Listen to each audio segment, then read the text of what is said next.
Bonjour à toutes et à tous et bienvenue sur HurryMotion. Aujourd'hui, on va faire un tuto un tout petit peu plus compliqué pour les débutants. Cependant, si vous le suivez pas à pas, vous ne devriez pas avoir trop de problèmes. Ici, on va créer un effet d'une coupe au laser d'une manière procédurale. Le rendu, il est vraiment très sympa, vous allez voir.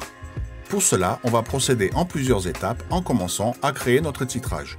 Comme d'habitude, si vous aimez ce genre de contenu, vous savez quoi faire. Allez, on se retrouve tout de suite sur After Effects et on commence.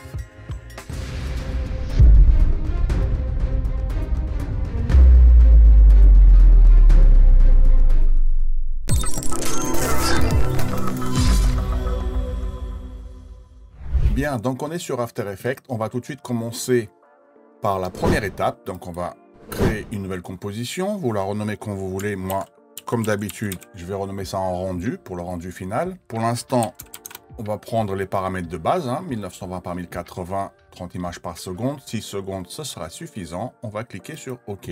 Vous prenez votre outil texte. Vous tapez ce que vous voulez. Moi, je vais taper juste H et M pour faire HurryMotion. Je prends mon outil ici pour sélectionner le point d'ancrage. Je maintiens un CTRL appuyé et je fais un double clic dessus pour centrer. Je reprends mon outil de sélection. Je vais aligner et centrer. Je vais également l'agrandir comme ceci. Pas trop grand. Comme ça, ce sera très bien. Bref. Et on va le précomposer. CTRL-SHIFT-C et on va le renommer en texte. Ce sera ici où vous pourrez modifier votre texte. On va dire OK. Maintenant, ce qu'on va faire, on va lui créer un profil BISO pour pouvoir justement l'utiliser pour créer justement une espèce de fausse extrusion pour donner l'impression que c'est une 3D. Alors, ce ne sera pas une vraie 3D, mais on aura cette impression. Donc, sur votre texte ici, vous cliquez clic droit, style de calque, et vous mettez luminescence interne. Vous déroulez la luminescence interne. Le mode de fusion, vous le passez en normal. La couleur, vous le passez en noir. OK. La technique, vous la mettez en précise. Et peut-être que la taille, on va la passer à 6. On va refermer ça. On peut voir que maintenant, ça s'est un petit peu flouté avec la lumière, la luminescence interne. Donc, ça va être notre base. Maintenant, on va faire CTRL-SHIFT-C, on va reprécomposer ça. On va transférer tous les attributs, évidemment. Et on va renommer ça profil BISO. Et on va cliquer sur OK. Donc maintenant, pour créer notre fausse extrusion, on va lui donner cet effet avec l'effet glace. Donc on va faire CTRL-Y pour créer un nouveau solide. Donc la hauteur, on va la remettre à 1080. La couleur, vous prenez 50% de gris. Vous cliquez sur OK. Et on va renommer ça en glace. Donc maintenant, on va lui appliquer l'effet qui s'appelle CC Glace. Et quand vous déroulez ici surface, dans le bump map, vous sélectionnez profil BISO. En faisant ça, vous voyez déjà, on crée en fait cette espèce de tampon, cette profondeur. C'est ça qui va nous servir de créer notre fausse extrusion. Le softness, vous le mettez à 0 et le déplacement, vous le mettez à 0. Vous n'avez plus qu'à prendre votre calque ici, glace, et le passer en dessous, l'attraper et le mettre en alpha. Une fois qu'il est en alpha, vous voyez déjà, on a créé une base. Ça commence petit à petit à ressembler à quelque chose. Maintenant, on va jouer avec la lumière. Dans CC Glass, vous déroulez l'onglet Light. Dans Using, vous mettez AE Light, qui est donc After Effects Light. Maintenant, vous faites un clic droit ici dans le gris et vous faites Nouveau, Lumière. Vous choisissez lumière ponctuelle, 100%, c'est très bien. Vous dites OK. Et là, on va la placer quelque chose comme ça à peu près. Peut-être un petit peu en profondeur dans les Z. On appuie sur la touche T pour son intensité et on va l'augmenter. Quelque chose de pas mal, assez hard comme ça. On va faire CTRL-D et on va prendre et la mettre peut-être à l'opposé cette fois-ci. Et cette fois-ci, avec la touche T, on va réduire un peu son intensité. Là, elle est peut-être un peu hard. Donc en fait, tout va se jouer aussi avec la lumière. Donc on va voir par la suite comment la disposer pour que ce soit assez joli à regarder. On verra en fait tout ça tout à l'heure. Maintenant, ce qu'on peut faire, c'est le redesigner un petit peu pour rendre ça un peu plus joli. Donc, ce qu'on va faire, on va cliquer sur le petit cadenas, ici, en haut. Et ici, on va faire un double clic sur le profil BISO. Je vais le mettre en dessous des lumières. On va attraper notre profil BISO qui est là. Et on va le glisser sur la droite pour créer une deuxième fenêtre. Afin de pouvoir voir ce qu'on fait en temps réel, comme ça on va pouvoir faire les modifications. Ici, on va premièrement faire CTRL-Y et on va j'écris Exa, on va mettre un effet de CC Xstyle, de la couleur on s'en fiche, pour créer une texture. Donc, vous allez sur Exa, vous faites CC Xstyle. Comme ça, on prend cette forme hexagonale. Vous rajoutez un effet qui s'appelle inversé. Et les couches ici, vous les passez en alpha. Maintenant, vous voyez, ça devient en transparence. Vous prenez votre Exa et là, il y a un petit T. Vous cliquez sur le petit T pour créer cette transparence afin de pouvoir appliquer cet effet sur votre texte. Le radius, on va le baisser, 6 peut-être, comme ça. Vous appuyez sur la touche T, on va également baisser son opacité peut-être à 3%, faire quelque chose de très très léger. Donc voilà, 3%, là je vais peut-être passer à 7, bon vous verrez hein, si vous voulez le radius le faire plus petit ou plus grand. Donc une fois que vous avez fait ça, on va pouvoir lui appliquer un autre petit effet qui peut être sympa. Toujours pour customiser ça, vous allez dans Projet. On va importer peut-être une texture. Alors je vous mets un lien dans la description pour pouvoir récupérer les éléments. On va poser ça par-dessus. Et ce qu'on va faire, on va premièrement le passer en produit. On va également appliquer sur le petit T pour avoir la transparence. Donc là, pour l'instant, vous voyez ce qui se passe. Et là, en fait, ce que vous faites, vous jouez avec la courbe. On va abaisser la courbe, quelque chose comme ça. On va la surélever. Et le but, en fait, c'est de mélanger les deux. Donc là, vous allez voir à droite et à gauche. Donc là, peut-être un petit peu créer, vous voyez. Donc si j'éteins, par exemple, l'Exa pour l'instant, vous allez voir ici, en temps réel, comment ça s'applique. Et là aussi, vous pouvez voir, hein, c'est très léger. On va rester quelque chose de léger. Si je rallume mon Exa, vous voyez, ça se mélange. Et on peut également appuyer sur la touche T ici et peut-être passer à 20% d'opacité. Mais là, dans ce cas-là, on peut peut-être rejouer un tout petit peu pour en rajouter. Après, vous retournez sur votre rendu. Vous reprenez votre ciment ici. Vous remettez donc par-dessus. Et là, vous le passez tout simplement en incrustation. Vous réappliquez le petit cache, par exemple. Vous allez dans Effet.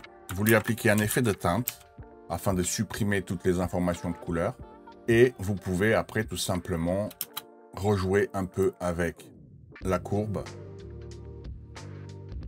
Vous voyez, pour vraiment créer une espèce de texture à l'intérieur. Alors là, évidemment, je suis en 1080. Il faut vraiment que je me mette à cette distance pour que ce soit visible. Si je fais un zoom, c'est un peu dégueulasse. Donc là, pour l'instant, je vais refermer ça. Et là, on va peut-être jouer un peu avec les lumières. Une autre chose qu'on peut faire, on reclique ici, hein, j'ai enlevé trop tôt. On peut donc maintenant également lui rajouter un effet, un autre petit bizutage sur les bords ici. Pour cela, vous allez sur votre texte, vous déroulez dans votre style de calque. On avait luminescence interne tout à l'heure. Vous déroulez la luminescence interne. Et ici, vous avez dans couleur, modifier le dégradé. Si vous cliquez sur modifier le dégradé et que vous faites une inversion du blanc et du noir, le blanc vous le mettez là, le noir vous le mettez comme ça. Vous pouvez laisser le blanc peut-être ici dans les 75%. Vous cliquez complètement sur la droite pour créer une couleur supplémentaire. Vous cliquez ici. Et ici, la luminescence, par exemple, vous pouvez aller dans les 67, 65, quelque chose comme ça. Vous dites OK. Et là, regardez ce qui va se passer. C'est que là, je suis sur couleur simple. Regardez les bords. Si je me mets sur couleur dégradée, hop, on crée tout de suite un bord supplémentaire. Donc, ça fait un petit bison en plus. Donc, ça commence à avoir de la gueule. Donc là, on peut fermer ça, cette fois-ci. Toujours, on joue avec les lumières hein, pour essayer de positionner au mieux. On va maintenant créer donc vraiment une extrusion. Pour cela, vous sélectionnez le tout. Vous faites CTRL-SHIFT-C et on va le précomposer et on va, par exemple, le renommer en type titrage. On transfère tout, on dit OK. Donc là, maintenant, je vais éteindre comme ça le fond pour qu'on puisse voir ce qu'on fait. Vous faites un CTRL-D, vous dupliquez votre type titrage. Vous prenez celui d'en dessous et vous lui rajoutez un effet de CC Radial Blur. Le type, le scratch, vous le passez en Fading Zoom. Et là, regardez bien, si le amount, je vais dans le négatif, comme ça. On va pas aller trop loin, dans les moins 29, on verra par la suite. Et Si je rajoute maintenant une courbe, regardez ce qui va se passer. La courbe RVB, je la mets en alpha. Je prends le bord ici, je recule complètement, vous voyez, vers le bord comme ceci. Et je me remets sur RVB et j'abaisse mon RVB à peu près comme ceci. Vous voyez, on crée vraiment une extrusion. Donc, c'est ça, le procédural aussi, c'est qu'on donne des effets visuels qui ressemblent à de la vraie 3D, alors que c'est complètement fake. Donc, on va rester à peu près comme ça, moins 18. Donc, ça donne un truc pas mal. Donc là, on vient de créer notre lettre type. Maintenant, ce qu'on va faire, on va passer à la phase numéro 2, qui est aussi très, très importante, puisque c'est la phase qui va faire la découpe. Et c'est à partir de cette découpe qu'on va pouvoir diriger tout notre effet. Donc, c'est très important. OK, donc maintenant, pour créer notre coupe, on va sélectionner nos deux calques ici. On va faire CTRL-SHIFT-C. On va les précomposer et les renommer en titrage. Comme ça, on a notre titrage de base qui est donc dans cette composition. En fait, tout est là. Maintenant, vous faites CTRL-Y pour créer un nouveau solide. Vous prenez une hauteur de 50. On va l'appeler en coupe. La couleur, on s'en fiche. On dit OK. On la reprécompose. CTRL-SHIFT-C. Cette fois-ci, on va l'appeler coupe tout court. Les précomposer. Vous laissez tous les attributs dedans. OK. Double-clic. Vous cliquez dessus. Vous faites un double-clic sur l'outil rectangle pour créer un masque. Donc là, le masque, il n'est pas voyant, vous l'activez ici. Si vous ne le voyez pas assez parce que la couleur, généralement, je ne sais pas pourquoi After Effects, il nous met toujours des couleurs à la con.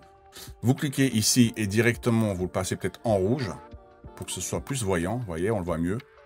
Vous déroulez votre masque, expansion du masque, et on va peut-être le réduire un petit peu comme ça. Allez, 6, 7, comme ça, 8. Et on lui applique un effet qui s'appelle contour brut. Donc, vous voyez, automatiquement, ça va un petit peu faire de la rugosité sur les bords. La bordure, on va l'augmenter, peut-être comme ça, allez, 14, 15. Et l'échelle, on va l'agrandir, allez, à peu près comme ça, pour créer quelque chose d'assez rugueux et quelque chose qui n'est pas droit. Vous le prenez, CTRL-SHIFT-C, vous le reprécomposez, vous transférez tous les attributs, bien sûr, et là, vous l'appelez brut. Coupure, enfin coupe, brut. Et on dit OK. On retourne sur notre rendu. Donc, notre coupe, elle est là. On peut tout simplement l'éteindre. Vous allez sur votre titrage. Vous lui appliquez un effet qui s'appelle « Appliquer un cache ». Vous sélectionnez que vous lui appliquez le cache à partir de votre coupe. Donc, pour l'instant, on ne voit rien. Vous décochez. Si vous décochez l'adapter à la taille du cache, voilà ce qui se passe. On a juste à l'inverser. Et si vous l'inversez, vous voyez votre coupe qui est nette. Alors, l'avantage, c'est qu'à partir de là, maintenant, on pourra le tourner dans n'importe quel sens et notre effet sera appliqué. Alors, vous allez constater que si j'appuie sur la touche R et que j'essaie de tourner, il ne se passe rien. Pour que ça fonctionne, on va se remettre à 0. Il faut que ça soit mis à jour automatiquement dans cette composition, l'effet qu'on a créé tout à l'heure. Donc pour ça, ici, si vous n'avez pas la fenêtre adéquate, vous appuyez sur F4, comme ça vous changez la fenêtre, et là vous avez la petite étoile, vous cliquez dessus, et maintenant en faisant ça, si j'appuie sur R, vous voyez, on peut tourner notre coupe dans le sens qu'on veut. Et l'avantage en faisant ça, on va tout lier en fait à cette coupe, comme ça notre laser il ira exactement où on veut. Je me remets sur 0. Donc maintenant ce qu'on va faire, on va créer les bords qui sont brûlés, dès que le laser il va passer. Ok, donc juste avant de poursuivre, on va lui créer un fond aussi. On va faire CTRL-Y, on va l'appeler BG pour faire un background. On va le remettre à sa taille. On va dire OK. On va le mettre en dessous. On va lui appliquer un effet de gamme de dégradé, comme ça. Vous pouvez permuter les couleurs. On va peut-être le passer aussi en radial. Et on va faire quelque chose comme ça pour l'éteindre un petit peu. Peut-être prendre quelque chose un peu plus gris, plus foncé, comme ça. Ok, donc on est parti pour créer nos bords brûlés. Donc ce que j'ai juste fait avant, en amont, j'ai juste agrandi mon texte. Hein. J'étais sur mon texte de base et je l'ai juste agrandi pour que ce soit un peu plus joli par rapport à la coupe. Donc ce que vous faites, vous prenez votre titrage, vous faites CTRL-D, vous le dupliquez. Celui du bas, on va le renommer en bord brûlé. On va peut-être mettre une autre couleur, que ce soit plus visible. La coupe aussi, on va lui mettre une autre couleur, ce sera plus visible. Vous prenez vos bords, vous allez dans Effet, vous lui appliquez un effet de flou encadré accéléré. Je vais me mettre en mode solo. On va lui mettre 6 de rayon et on va baisser son irritation à 1. Et comme tout à l'heure, on va lui appliquer une courbe et on va jouer sur son alpha. Et vous voyez, si je fais ça, vous voyez ce qui se passe? On rapproche les bords. Si je mets ici en visuel, en faisant ça, vous créez en fait des bords comme ça, plus bas. Maintenant, vous appliquez un cache. Vous liez automatiquement sur bord tel qu'il est. Vous le laissez. Vous lui réappliquez un cache, un deuxième. Et cette fois-ci, vous lui dites qu'il fait le cache à partir de la coupe. Et en faisant ça, si je me mets en mode solo, vous voyez, on a créé des bords brûlés qui sont très sympas. Maintenant, on va jouer un petit peu avec un bruit fractal. Vous rajoutez un bruit fractal. On va peut-être baisser un peu sa luminosité, comme ça. Et la taille, on va également la baisser pour créer des choses, vous voyez, quelque chose d'assez chaotique. Quelque chose comme ça. Et on va lui appliquer un effet de teinte. Et là, vous prenez une couleur qui fasse un peu brûler, un feu. On s'en fiche un peu, parce que les couleurs, on les changera par la suite. Donc là, c'est pareil. Si c'est trop, vous jouez avec votre luminosité. On va dire, allez, quelque chose comme ça. Bref, on enlève le mode solo. Et voilà, vous avez votre effet. Maintenant, on va lui rajouter quelque chose d'assez chaotique par-dessus. Donc, on va sur projet. Ici, vous avez, dans le lien que je vous ai mis, vous pouvez importer cette image-là. Donc, vous voyez, c'est une espèce de bord en forme de rocher. Bon, là, il a l'air un peu balèze. Je vais réduire sa taille, mettre à 50%, histoire de couvrir. Vous le positionnez comme ça à peu près, pour positionner sur votre bord brûlé. Vous dupliquez votre calque titrage, CTRL-D, et vous le mettez au-dessus. Vous prenez votre image et vous la mettez en alpha de votre titrage. Là, en faisant ça, vous voyez, si je bouge maintenant à l'intérieur, il est à l'intérieur. Vous pouvez aller sur votre deuxième titrage que vous venez de dupliquer, aller sur effet et supprimer son cache afin de justement pouvoir le couvrir. Donc là, si vous prenez votre Rocky Edge, vous voyez, vous pouvez lui couvrir et se positionner à peu près comme ceci pour laisser juste un tout petit peu de orange. On va prendre ici nos deux calques, on va faire CTRL-D, on va les dupliquer. On va attraper notre Rocky Edge, on va faire rotation, on va faire 180 degrés et on va le positionner cette fois-ci quelque chose comme ça. Ça donne un petit peu de différence. Une fois que vous avez fait ça, vous attrapez vos deux images, c'est-à-dire les deux bords, et vous les parentez à votre coupe. Du coup, si vous allez sur coupe maintenant, vous voyez, vous pouvez directement diriger. Alors là, c'est un petit peu court, apparemment. Donc, je vais aller dans mes deux Rocky Edge. J'appuie sur S. Je vais délier ici les bords et je vais un tout petit peu l'agrandir comme ça. Ça, si je tourne dans tous les sens, j'ai pas de problème.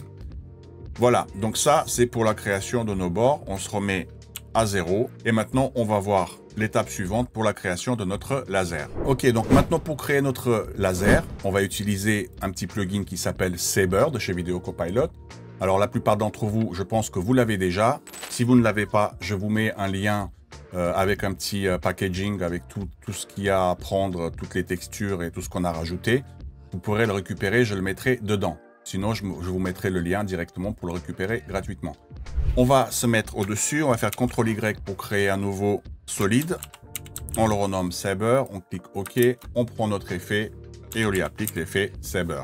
Donc, il se présente comme ça. Pour ceux qui ne connaissent pas, mode de transfert, vous mettez un écran. Et puis, on va le disposer comme ça, tout simplement. Donc, il est déjà très joli. Et avec ça, on peut, dans Preset, sélectionner ce que vous voulez. Ici, vous voyez, néon. Choisissez exactement ce que vous voulez comme effet que vous voulez donner. Nous, on va prendre peut-être celui-là, il est assez bien. On va se mettre sur Customize Core. On va réduire à 0 son end size pour faire quelque chose de très fin comme ça. Et on va lui donner de l'intensité pour vraiment créer quelque chose comme ça. Vous maintenez la touche Shift appuyée pour pas que ça aille en haut ni en bas. On va se mettre à, disons, 1 seconde. On va appuyer sur la touche P pour la position. On met une image clé. On va l'animer comme ça, positionner à gauche. On va avancer de 10 images et on va le repositionner complètement à droite. Comme ça. Vous pouvez sélectionner les deux images, faire F9 pour l'éditeur graphique, vous l'ouvrez, vous appuyez ici sur la fenêtre pour l'agrandir et vous pouvez tout simplement lui donner cet effet-là, comme ça, pour qu'il démarre rapidement. Donc du coup, on se retrouve avec, voilà, quelque chose qui coupe rapidement. Maintenant, on va dupliquer ce calque et on va lui créer un flash. Alors déjà, on se met ici, CTRL-SHIFT-D, on va scinder la première partie, on va la jeter. Et on se met ici, pareil, CTRL-SHIFT-D, et on va enlever, pardon, on va juste scinder celui-là et jeter cette partie-là. On va se mettre à peu près là. On va dupliquer notre calque. On appuie sur P et on va désenclencher la position. On va se mettre peut-être là-haut à la place de Fuel un mode par défaut. Vous attrapez vos bouts, vous les ramenez vers le milieu, comme ceci. Et on va augmenter son intensité, peut-être comme ça, un petit peu son core size, comme ça. Vous pouvez appuyer sur la touche S également. Et puis, alors là, si j'appuie sur S, ça va grandir à partir de mon point d'ancrage qui est là. Vous prenez votre outil point d'ancrage et vous le ramenez ici au milieu pour que le scale se fasse à partir de là.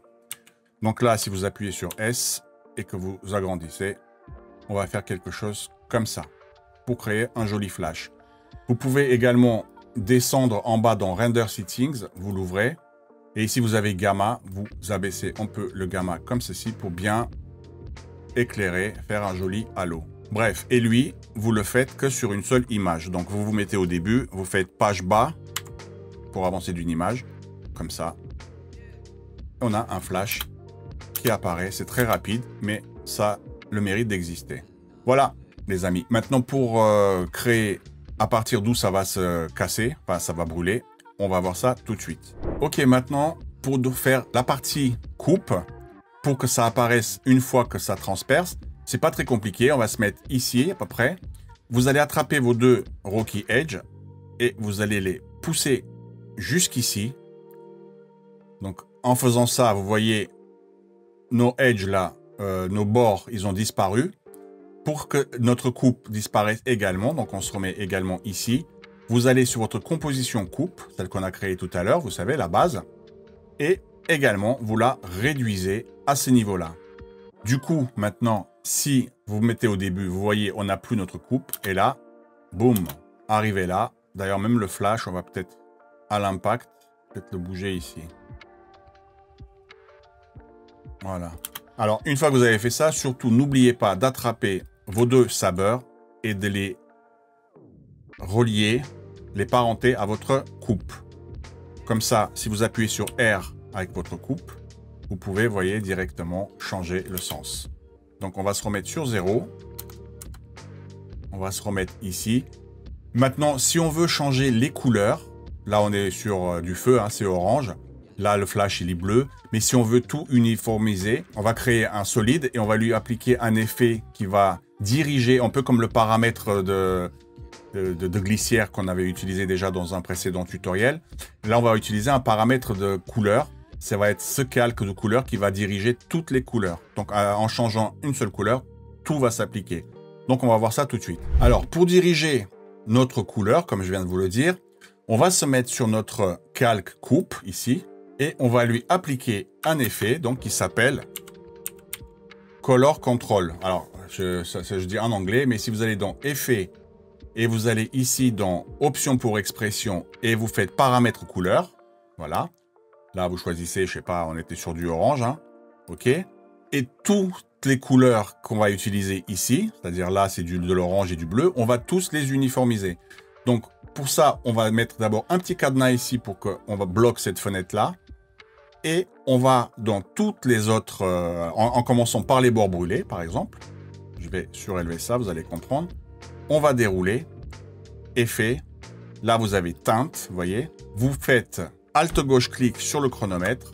Et vous prenez le petit serpentin et vous le reliez ici. OK? Vous faites pareil pour tout ce qui a des couleurs. Donc là, coupe, il n'y a pas. Dans Saber, pareil. Effet. Saber. Couleur ici. Alt-gauche-clic. Vous le reliez ici. Vous prenez le suivant. Effet. Saber. couleur ici, Alt gauche, clic, et vous reliez à la couleur. Vous voyez, automatiquement, ça a changé. Là, on a de l'orange. Si je passe maintenant en quelque chose, admettons, de bleu, vous voyez, automatiquement, on va dire OK, vous avez votre laser qui a changé et qui est devenu bleu. C'est beaucoup plus simple. Avec un seul paramètre de couleur, vous pouvez diriger toutes les couleurs de votre effet, en fait. Ok, donc maintenant qu'on a fait tout ça, notre laser et compagnie, on va rajouter un peu de brûlure tout autour sur notre métal, une fois que ça coupe. Pour faire ça, c'est pas très compliqué. Déjà, ici, on avait bloqué, on va débloquer ici le petit cadenas pour la coupe, une fois qu'on a mis ça pour les couleurs. On va bloquer, en revanche, ici. On va se mettre sur notre profil biseau, cette fois-ci. On va l'attraper et on va le mettre à droite. Comme ça, on voit ce qui se passe. Sur notre profil biseau, on va faire CTRL-Y. On va créer une nouvelle, un nouveau solide, 1920 de largeur. On va faire une hauteur de 250. Et on va l'appeler brûlure. Tout ça, c'est du procédural, mais ça donne vraiment des trucs très jolis, je trouve. On dit OK. Donc là, on a notre brûlure qui est là. On lui applique donc le bruit fractal que vous connaissez. Et vous voyez automatiquement ce qui se passe. Vous prenez votre masque, votre outil rectangle. Et ici, vous tracez quelque chose d'assez fin, comme ceci. Vous appuyez sur la touche F pour le contour progressif. Et vous étalez tout ça pour étaler sur la surface. Le type fractal, on va se mettre en mode dynamique. Et on va inverser tout ça. Vous reprenez votre outil de sélection. Ici, vous voyez, ça coupe vraiment quelque chose de net. Dans ce cas-là, ce que vous faites, vous prenez votre bas comme ça et vous soulevez un tout petit peu, histoire de cacher ce bord-là. Voilà. Pour que ce ne soit pas aussi net. Donc là, c'est pas mal. Ici, la brûlure, vous la passez en mode obscurcir. Vous n'oubliez pas d'enclencher ici la transparence. Voilà, comme ça, sinon ça va rester là. Et là, après, vous pouvez jouer un petit peu avec peut-être augmenter la luminosité, baisser peut-être un peu le contraste. C'est avec ces deux touches-là, hein, puis même la transformation, vous pouvez un petit peu baisser l'échelle. Vous voyez, faire quelque chose de très sympa. Et puis selon ce que vous mettez comme luminosité ou comme contraste, ça va créer des brûlures assez sympas. Maintenant, le problème, c'est que si on fait ça et que tout à l'heure, si je vais dans mon rendu final, j'appuie sur R pour la coupe. Si je fais une rotation, vous voyez, la brûlure ne suit pas. Et comme ce n'est pas vraiment possible de lier directement, puisqu'on n'est pas dans la même composition, ce qu'on va faire, on va se mettre comme ça à 0. Vous retournez sur votre profil biseau, vous augmentez un petit peu. Vous attrapez votre profil biseau et vous le descendez en bas pour créer en fait deux timelines. Dans le montage, ils vont appeler ça du pancake. Et vous allez sur votre bordure ici. Vous appuyez sur R. Sur votre coupe également rendue ici, vous allez sur votre coupe. Elle est sur R également. Et votre biseau, vous faites Alt gauche clic sur la rotation et vous le liez directement à la rotation de la coupe. Tout simplement. Et ça, vous pouvez le remettre là-haut. En faisant ça, maintenant, si vous retournez dans votre coupe ici, vous voyez, ça tourne. Là, on peut refermer et là, je peux enlever ça. Alors, vous allez me dire, là, on voit plus rien. C'est normal parce que votre profil biseau, il faut exactement le mettre à la même position que ici. Donc, vous allez profil biseau et vous le bougez ici. Du coup, là, au début, tout est normal. Et une fois que ça passe, vous voyez, ça crée une très jolie brûlure tout autour. Ok, maintenant qu'on a fait tout ça, on a créé notre laser, nos brûlures, on va s'attaquer aux particules. Alors pour ça, on veut que nos particules apparaissent à partir de cet endroit-là, qui est en fait notre coupure. Pour cela, on va se mettre sur notre titrage. On va faire CTRL-D, on va le dupliquer. Je vais me mettre en mode solo.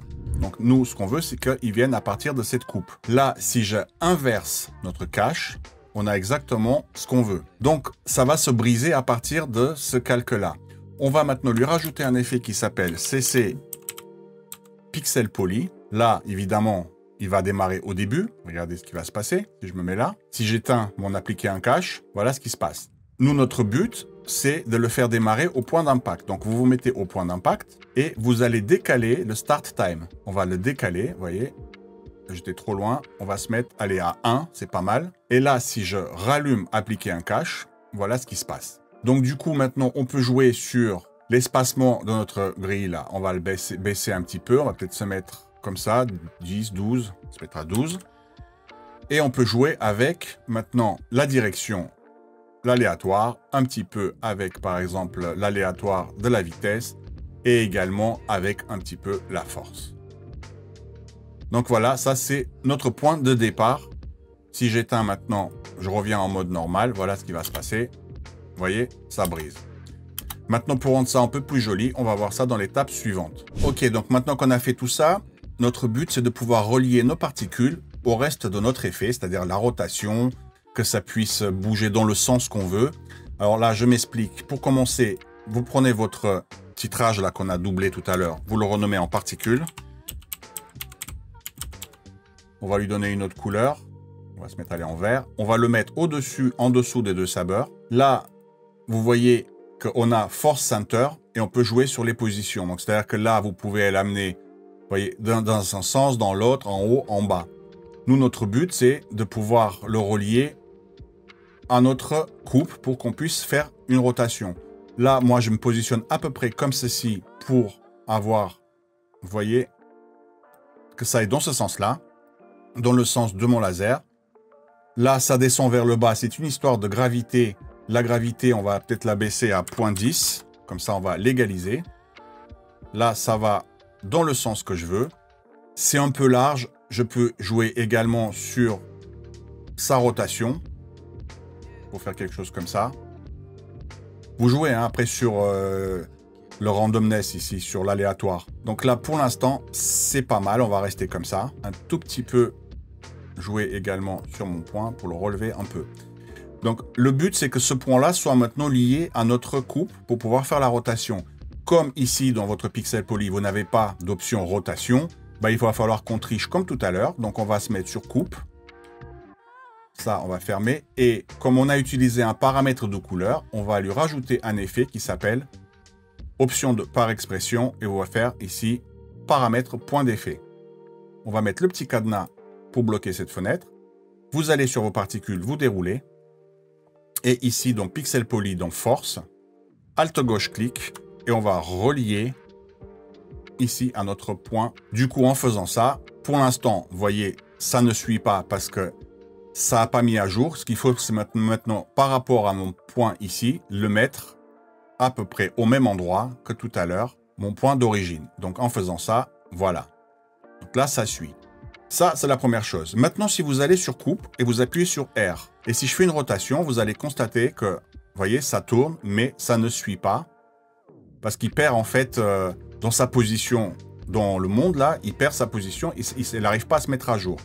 Donc, on se remet à 0. Pour remédier à ça, on va sur notre paramètre de point d'effet, et on va juste lui rajouter une expression. Alt gauche, clic, le paramètre ici s'ouvre, et vous rajoutez to, majuscule W, donc word, to word, entre parenthèses, value, et vous fermez la parenthèse. Là, en faisant ça, on n'a plus qu'à redisposer, vous voyez, on n'a plus qu'à redisposer ici notre point comme on veut qu'il soit disposé. Donc là, on veut qu'il soit ici, il est lié, et ça va dans le bon sens. Et du coup, maintenant, si j'appuie sur R et si je veux faire une rotation, vous pouvez constater que ça suit exactement l'endroit voulu. Donc, si je fais ça, boum, je reviens sur 0 et on va continuer un petit peu à customiser ça, rajouter un peu plus de particules pour faire des choses plus aléatoires. Ok, donc on va un petit peu customiser tout ça. On va regarder un petit peu notre force à la vitesse où elle va. Peut-être un peu rapide. On va voir ça. Réduire peut-être un petit peu comme ça. Augmenter peut-être ton speed. On va donner un petit peu de variation dans nos triangles ici. On va augmenter peut-être, on va se mettre à aller à 16 pour agrandir un petit peu nos triangles. On va se mettre ici, on va faire CTRL-Y pour créer un nouveau solide. On va l'appeler trou. À la taille, on dit OK. On lui applique un bruit fractal. On va prendre beaucoup de contraste comme ça. On va prendre sa transformation. On va baisser pas mal sa taille comme ça. On va baisser sa complexité également. Comme ça. Et on va se mettre là à 8. Et on va précomposer ça. Et on va l'appeler trou. Donc CTRL-SHIFT-C pour précomposer. On va le mettre en dessous et on va l'éteindre. On va retourner sur nos particules et on va lui réappliquer un cache. Et on va lui dire qu'il fasse un cache à partir de trous et en luminance. Donc, vous voyez, on crée des petits trous. Donc, si je me mets en mode solo, vous voyez, ça crée des trous. Et vous le mettez au-dessus de votre pixel poly. Après, hein, ça dépend si vous voulez inverser le cache ou pas. Du coup, en faisant ça, vous créez des petites variations dans vos triangles. Donc, ça donne en fait quelque chose d'un peu plus chaotique. Donc ça, c'est une première chose. Après, ce qu'on peut faire, rajouter d'autres variations. Vous pouvez, par exemple, tout simplement faire CTRL-D pour votre particule. Et puis, cette fois-ci, on va fermer ça déjà. Pixel Poly, on va peut-être jouer sur sa vitesse. On peut peut-être réduire, vous voyez. On peut faire des choses un peu plus différentes. Hein. Lui donner une direction, on peut comme ça pour faire quelque chose de beaucoup plus poussiéreux. On peut jouer sur... là, c'est vraiment, j'ai mis à 1, hein, mais on peut très bien réaugmenter tout ça. On peut jouer sur la force, la diminuer un peu pour que ça aille un peu plus lentement. Vous voyez, ça suit comme ça. Évidemment, c'est peut-être un peu trop comme ça. On peut jouer pas mal le coup de la poussière. Peut-être un peu trop petit. Du coup, on va se remettre peut-être à 5 pour créer des petites particules.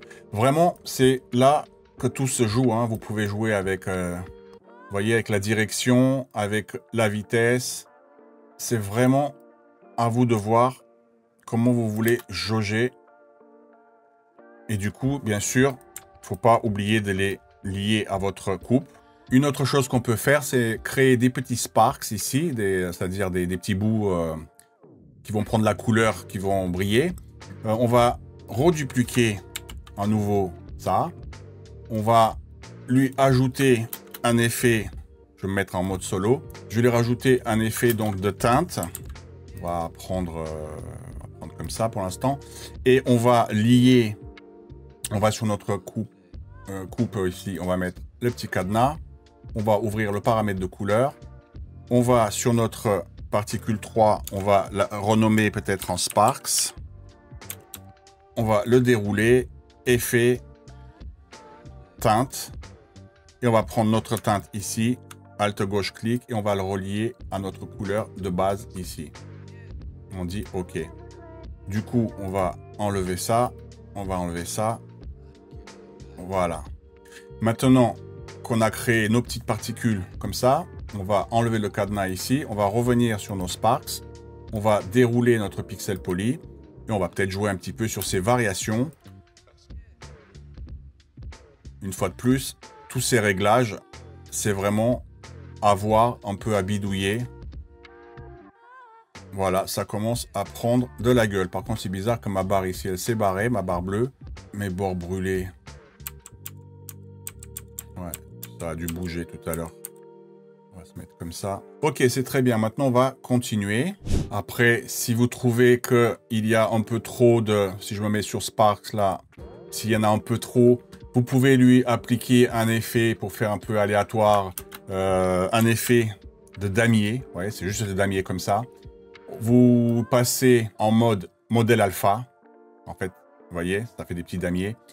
Vous jouez ensuite sur la largeur. Un petit peu. Comme ça. Et vous le mettez au début avant d'appliquer un cache, tout ça. Et là, du coup, en faisant ça, regardez, si je l'enlève, ça crée un peu plus d'aléatoire. On a l'impression d'en avoir un peu moins, comme ça. Ça peut aussi faire un effet en plus. Après, ce qu'on peut faire, c'est peut-être redupliquer à nouveau ce Sparks. Lui redonner encore peut-être un autre effet. Encore peut-être une petite différence. Cette fois-ci, je me remets également là. Jouer encore un petit peu sur ça. Peut-être sur sa vitesse. Non, ça, je ne touche pas. Là, je me remets peut-être sur 1. Vraiment donner des choses un peu aléatoires. Hein. Vous pouvez vraiment vous amuser. C'est à vous de voir. Vous pouvez également, si vous voulez, mettre des choses derrière. Par exemple, derrière votre titrage. Pour créer des effets qui partent également de l'arrière. Ça fait un peu, vous voyez, des choses aléatoires. Il faut vraiment bidouiller. Bien sûr, si on fait une rotation dans l'autre sens, comme ça, par exemple, tout suit. Après là, vous pouvez voir que quand l'impact se fait, il y a déjà les particules qui sont parties.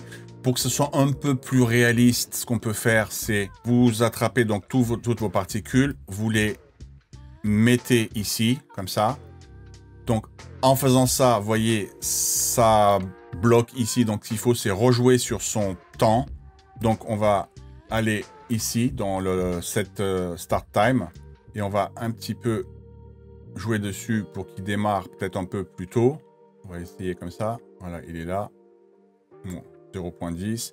Lui, on va faire également le reculer un petit peu. À 0 peut-être. Lui, on va... Vous voyez, c'est histoire de donner quelques petites variations. Pour pas que ça parte tous d'un coup. On va aller voir le dernier ici.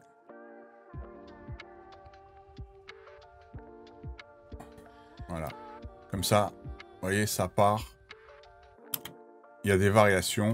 Bon, peut-être que celui-là, le dernier, il part un peu tard. On va le faire partir plus tôt. Ça doit être le premier. C'est celui-là.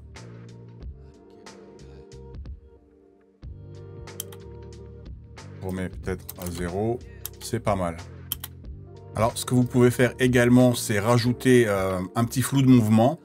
Alors, sachant que l'effet particule ici de CC Pixel Poly, vous ne pouvez pas, si vous appuyez sur F4 et si vous mettez par exemple votre flou de mouvement ici, ça ne fonctionnera pas.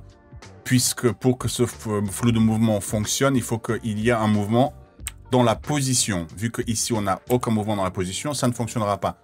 Donc, pour remédier à ça, en fait, on triche, on rajoute un effet. On va se mettre au-dessus, avant les sabers. CTRL-ALT-Y, on va renommer ça Motion Blur, donc flou de mouvement. Et on va lui appliquer un effet qui s'appelle CC Force Motion Blur. Et là, automatiquement, regardez ce qui va se passer. Boum, vous voyez, ça crée un faux motion blur. Alors, l'effet, il est lourd. On peut peut-être le réduire un tout petit peu. Alors, ça dépend de la machine que vous avez. Si elle est puissante, ça sera mieux. Je réduis un tout petit peu. Voilà, donc là, comme ça, vous créez votre flou de mouvement. Pour l'instant, je vais l'éteindre. Sans ça, ça va être un petit peu lourd sur mon effet. Alors, encore un petit détail qu'on peut rajouter. Vous pouvez toujours récupérer dans ce que je vous ai donné cette petite particule stream. Donc, vous voyez, si je fais un double-clic, c'est juste une espèce de fumée comme ça. Donc, on va prendre ça, le mettre en dessous de notre saber. On va essayer de le disposer comme ça. On va faire une rotation déjà. Je vais le mettre à 90 comme ça. Je vais le positionner, on va dire, ici. Scale, peut-être un peu augmenter sa taille. Alors, je veux pas qu'il démarre trop tôt, donc on va réduire comme ceci. Vous voyez, ça donne un petit effet sympa. Vous pouvez également faire CTRL-D, le dupliquer. Et celui-là, peut-être le réduire un peu. Le mettre également comme ça. Comme ça dans l'autre sens. Un peu de retard. Histoire de donner une petite variation. On peut également lui mettre un peu moins de transparence. On va dire mettre à 50%. Le premier, vous pouvez le booster un petit peu. Si vous voulez, vous lui rajoutez une courbe. Et vous prenez l'alpha et vous boostez un petit peu l'alpha, vous voyez, histoire de que ce soit un peu plus fort. Donc du coup, on se retrouve avec quelque chose comme ça. Ok, maintenant, on va juste mettre un petit peu de lueur diffuse. Déjà, sur l'effet saber, on voit, on a notre glow. On va en mettre un petit peu pour que ce soit un peu plus péchu là sur les bords. On va se mettre au-dessus. Là, j'ai juste rajouté encore un petit coup de particules que j'ai placé différemment. Après, vous en placez autant que vous voulez. CTRL-ALT-Y pour créer un nouveau calque d'effet. Là, il y a une technique qui est pas mal pour créer notre glow. Vous faites effet, vous allez dans canal décalage de couche. Vous passez la alpha en saturation. On lui rajoute un composite uni qu'on passe en noir. Comme ça, on va pouvoir tout à l'heure bien l'incruster. Et à partir de là, on peut lui appliquer notre lueur diffuse. Alors évidemment, la lueur diffuse, on sait très bien sur After Effects, vous voyez, elle est assez dégueulasse. Après, vous pouvez jongler comme ça. Vous pouvez faire CTRL-D, la dupliquer. Et puis évidemment, essayer de faire des trucs un peu différents, hein, histoire de booster comme ça. CTRL-D. On va dire quelque chose comme ça. Et vous la passez en mode écran. Du coup, maintenant, vous voyez, on a les bords qui sont illuminés. Après, ce que vous pouvez faire également sur votre calque d'effet, on va le renommer en glow, comme ça on ne va pas se tromper. Vous pouvez fermer tout ça et rajouter un effet de teinte et de saturation. Vous pouvez un tout petit peu baisser la luminosité globale. Vous pouvez, bien sûr, comme tout à l'heure, on a fait changer sa couleur, faire une autre couleur pour faire quelque chose de plus sympa. On va peut-être repartir dans l'orange. On va dire OK. Vous pouvez booster tout ça dans votre glow en rajoutant, bien sûr, une courbe. Et là, la courbe, si, vous voyez, si je la lève, bah, je booste un petit peu mon glow.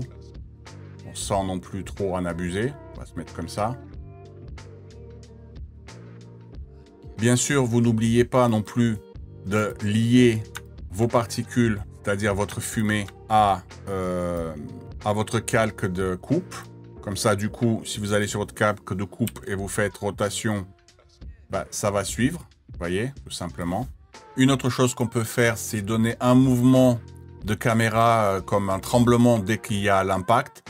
On va se mettre, par exemple, là, au-dessus du glow. On va faire CTRL-ALT-Y, on va recréer, on va dire shake, un mouvement de caméra.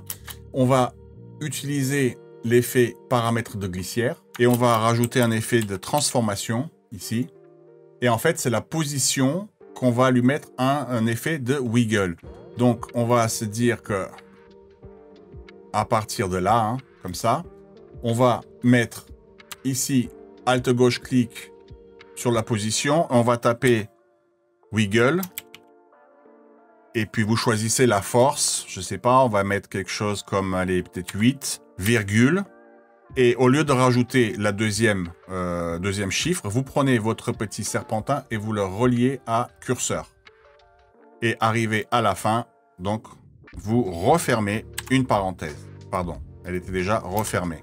Là, automatiquement, ça va être notre curseur qui va générer ça. Donc, c'est-à-dire que si je me mets là, je mets à 0% avant l'impact. Arrivé à l'impact, je lui dis que je veux qu'il bouge de 50, par exemple, pixels. Vous voyez, il a bougé là. Et arrivé à la fin, ici, je peux lui dire que je veux qu'il revienne à 0. Donc, si j'appuie sur U, on voit mes clés. Voilà ce qui se passe.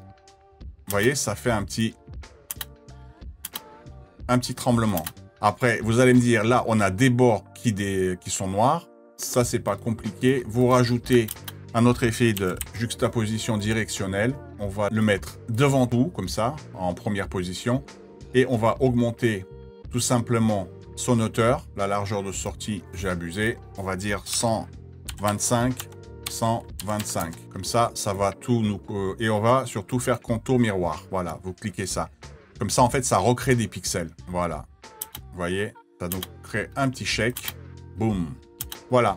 Après, vous pouvez également, évidemment, ça fait un peu très long hein, comme tuto.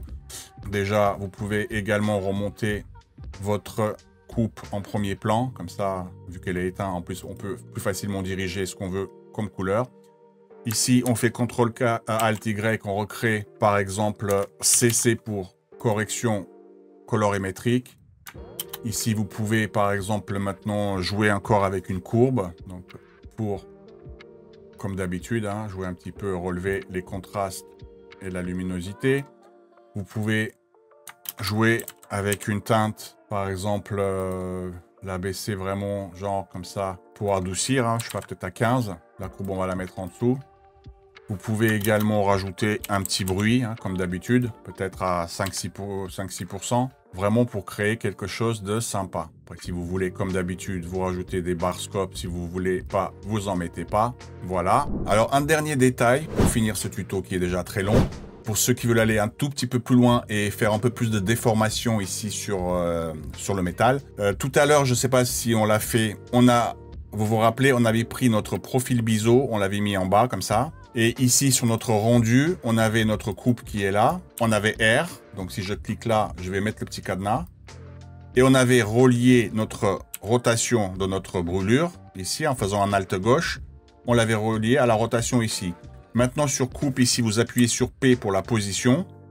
Brûlure, vous appuyez sur P pour la position. Et on va faire pareil, Alt gauche, clic. Et on va relier également sa position ici. Comme ça, on a les deux expressions. Ça, vous pouvez le prendre et le remettre là-haut. Donc, je ne sais plus si on l'avait fait. C'est pour ça que je préfère vous le remontrer. Maintenant, si j'appuie deux fois sur E, on voit toutes nos expressions. Bref, on retourne sur notre rendu. Donc, vous prenez votre coupe ici, CTRL-C, vous allez dans votre texte et vous faites CTRL-V. Vous copiez tout simplement. Vous allez sur biseau, donc les deux expressions qui sont là, vous les sélectionnez. Vous faites édition. Alors là, je ne sais pas pourquoi, il me fait en gris. Normalement, il est censé les prendre tous les deux. C'est pas grave, on va faire un par un. Vous faites position. Vous sélectionnez bien. Vous allez dans édition. Vous faites copier l'expression seulement. Vous allez dans texte. Vous allez dessus et vous faites édition, coller. On retourne dans biseau. On va prendre maintenant la rotation. Édition. Copier l'expression seulement. On retourne dans notre texte. Coupe. Édition, coller. Et là, si j'appuie toujours deux fois, on a toutes nos expressions qui sont là. Maintenant, ce qu'on peut faire, on peut déjà rallumer notre coupe. Hein. Elle est là. On va dupliquer notre texte une deuxième fois. On va prendre cette coupe, on va la mettre en dessous et on va la mettre en alpha de notre premier texte. Donc là, pour l'instant, vous ne voyez pas grand-chose. Mais si je mets ici en mode solo, vous voyez ce qui se passe. Entre les deux, vous faites CTRL-ALT-Y, vous rajoutez un calque d'effet. Là, on va enlever le cadenas, sinon on reste bloqué sur notre rendu. Et là, on va lui appliquer un effet de turbulence. Vous allez comprendre. On va tout simplement peut-être baisser un peu sa taille comme ça et augmenter un peu sa turbulence comme ça. Si maintenant, vous voyez, j'enlève les deux là, les deux modes solo, vous voyez que ça déborde. Et ce qui déborde ici, en fait, c'est ce qui va nous faire déborder. Si je reviens ici, vous voyez, ça déborde sur le métal. Donc, pour que ça fonctionne mieux ici, on peut augmenter sa taille. Bon, faut pas abuser non plus, hein, sinon ça va être ignoble et dégueulasse, mais la complexité à 1, on va dire. Voilà. Et on va également lui appliquer un effet de teinte pour passer le noir, le remettre en blanc, comme ça, tout va bien. Si là, maintenant, je repars dans mon rendu, vous pouvez voir que une fois que mon laser y passe, tout ce qui dépasse ici est ici. Donc, si là, j'applique un peu plus de quantité, vous voyez, si je fais comme ça, rendu, il va déborder. Vous voyez, il déborde complètement sur les bords. Bon, ça, c'est pas un truc super important à faire, mais c'est si vous voulez vraiment rajouter du détail à votre effet. Après, vous pouvez jouer avec la complexité. Ça sert à rien d'en mettre de trop. Je pense que 1, c'est très bien. La taille, on va un tout petit peu peut-être grandir la taille, voir ce que ça donne. Vous voyez, ça fait un petit peu comme le métal fondu. Donc voilà pour notre effet final. Vous pouvez voir qu'en pivotant notre laser, les défauts qu'on vient de créer, ils viennent de se mettre à jour ici. Si vous mettez dans un autre sens, les défauts, ils vont suivre.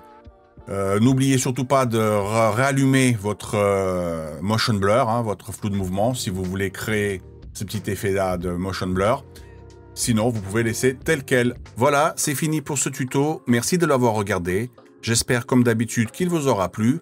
Je sais, c'était un petit peu long aujourd'hui, mais il y avait quand même pas mal d'étapes à respecter et on ne pouvait pas faire autrement. Si vous avez des difficultés, n'hésitez pas à laisser un commentaire et je vous répondrai.